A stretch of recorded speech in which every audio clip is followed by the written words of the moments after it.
Now the next topic, the nutrition in amoeba. Amoeba is a unicellular organism. The mode of nutrition is the holozoic mode. And now the process of taking food is known as the phagocytosis. Now there are main 5 steps in this. First one, ingestion, digestion, absorption, assimilation and the egestion. Now the amoeba intake the food by the false leg, we can say the pseudopodia, and this process is known as the ingestion.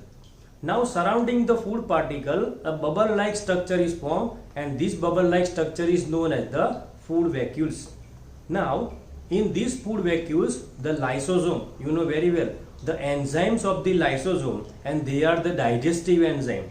So we can say the digestive enzymes of the lysosomes digest the food into the food vacuoles, and this is the digestion process. Now the digested food is now in a food vacuole now diffused into the cytoplasm, and that is the absorption. Now the digested food, it is used some part for the energy and some part for the growth, and that is the assimilation. And now the undigested food which is in the food vacuole, now it is thrown outside the body by rupturing the cell membrane, and this process is known as the egestion. The human digestive system is generally consist with the 2 parts. First part is the alimentary canal and the second part is the digestive glands. The alimentary canal start from the mouth, then the buccal cavity, then the esophagus, then the stomach, small intestine, large intestine, rectum and anus. And the digestive glands are the 3 main. First of all, the salivary gland, second number the liver, and third number the pancreas. Let's start from beginning. When we put the food into our mouth, then the teeth cut down into the small pieces, and now the tongue now rotate the food, and now the salivary glands secrete the saliva mix with the food, which make it very sleepy and very soft. It is easy for the swallowing. Now in a salivary gland, now in our mouth, or we can say buccal cavity, the 3 pairs of the salivary glands are present. This salivary gland secrete the saliva which contain the enzyme named amylase, which convert the starch into the maltose. Now the halfly digested food, it is reaches to the stomach by the esophagus. Now in a stomach, the gastric juice is produced.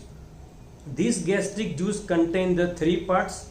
First of all, the dilute HCl, second number the inactive pepsinogen, and third number is the mucus. Now there are 3 different working or the works of the dilute HCl. First of all, the dilute HCl kill the bacteria.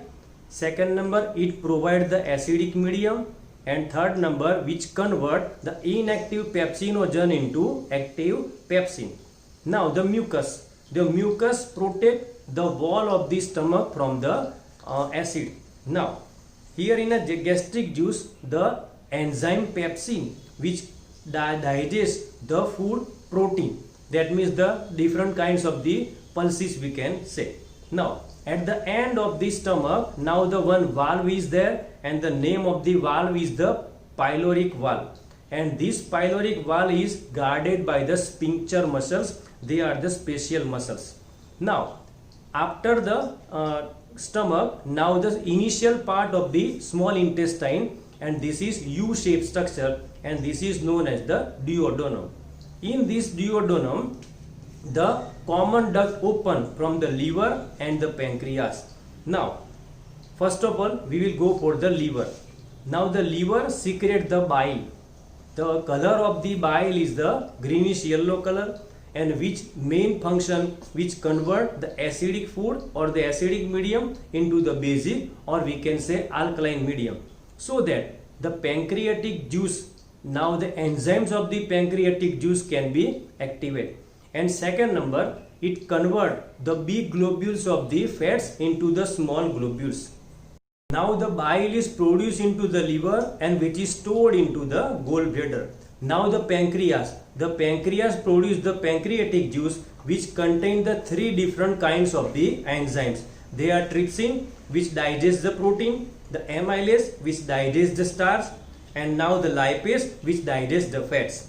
Now this goes into the interior part of the small intestine. Now the small intestine contain the intestinal juice. Now the enzymes of the intestinal juice now which completely digest the carbohydrate into the glucose, the protein into the amino acid, and the fats into the fatty acid and the glycerol. Means what? In a small intestine the digestion process will be completed. The wall of the small intestine contain the finger-like projection named villi. They are responsible for increase the absorption area. Now the digestion process will be completed in the small intestine. This undigested food is reaches to the large intestine. Here only the water will be absorbed and undigested food is thrown outside the body through the anus.